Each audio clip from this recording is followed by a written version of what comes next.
Welcome to Tiny Wonder World.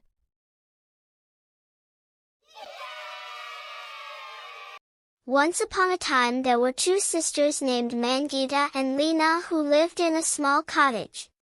Mangita was very hardworking and in her free time she worked at her father's fruit shop. Lina, on the other hand, loved traveling and having fun. When she got bored, she would look at herself by the river and brush her long hair. "Today I'm even more beautiful than my sister," she would say. One day, Manga and Lina's father went on a long journey that could not be undone. Although Manga was very sad about her father's departure, Lina was happy. "Now I can sit by the river all night." After her father left, Mangita began to work even harder. In the morning she would sweep the floor, make delicious soup for lunch, and hang laundry. Lina's only entertainment was causing trouble for her sister.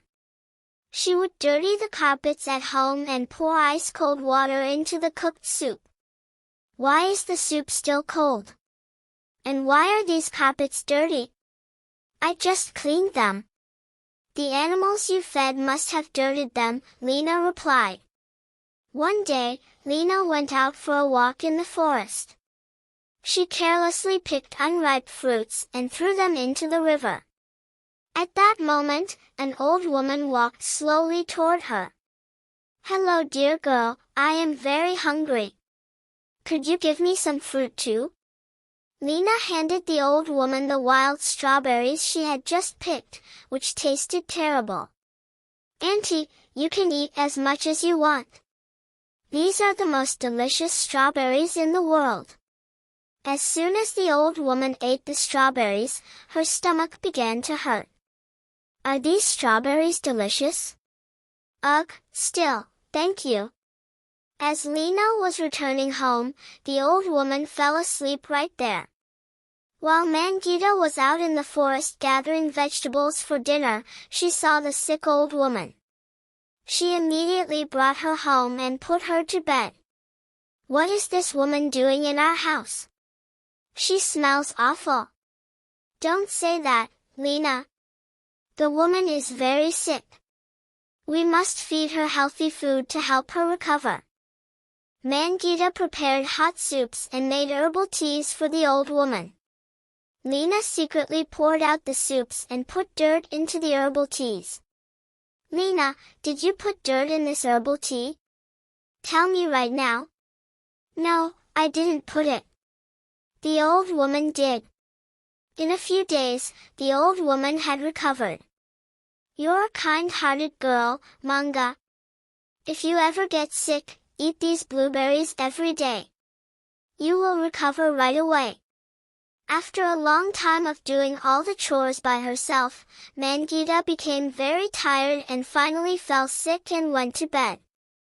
"Lina, could you bring me the blueberries the old woman gave me?" But Lina ate all the blueberries herself. "There's nothing here. Maybe the birds you fed ate them all." Mangita became even weaker, falling asleep drenched in sweat. Lina left the house and went to the river to comb her hair. At that moment, the old woman appeared before her again. "Hey little girl, where's your sister?" "She went to pick fruit in sacks and went to work." "What's it to you?" The old woman realized that Lina had lied. She immediately went to their house to see Mangita. The old woman felt very sad when she saw the young girl who had helped her, drenched in sweat and looking sick, and cried for a long time. Lina, who was watching them from the window, laughed out loud. Just at that moment, the old woman turned into a beautiful fairy. Lina was very surprised when she saw the fairy. "You're a fairy. I opened my house to you, you owe me.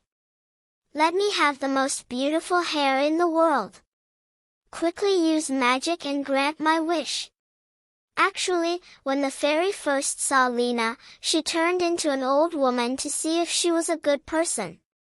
"I gave you a chance to do one good deed, but you always did bad things. At that moment, the fairy waved her magic wand from side to side. Lina's hair turned into ivy. Ha! My hair! What happened to my hair? It became so ugly. Help! Lina ran to the river in fear and looked at her hair. As flies buzzed around her head, her ivy hair suddenly got stuck in the ground. I've become so ugly. I don't want to look at myself. At that moment, the fairy fed a blueberry to Mangita and she finally recovered and opened her eyes. Thank you, fairy. I feel much better now. The fairy waved her wand twice, turning their small cottage into a dazzling palace. Mangita was very surprised and impressed when she saw the palace. Kindness is always rewarded, young girl. This palace is your reward. Thank you, fairy. But what about my sister? What happened to her? Your sister will forever look at her ugly reflection by the river. I love my sister so much. What is the point of living alone in this huge palace without her? Give us back our happy life in our cottage, fairy. That is my only wish. The fairy was very happy to hear Mangita's words. First, she turned the magnificent palace back into the cottage. Then she went to Lina, and with her magic wand, she turned her ivy hair back to its old beautiful form. Lina hugged Mangita out of happiness. You saved me. I am so sorry. I will be a good person now, I promise. At that moment, Lina understood that the happiness of helping others is worth everything, because happiness becomes more beautiful when shared.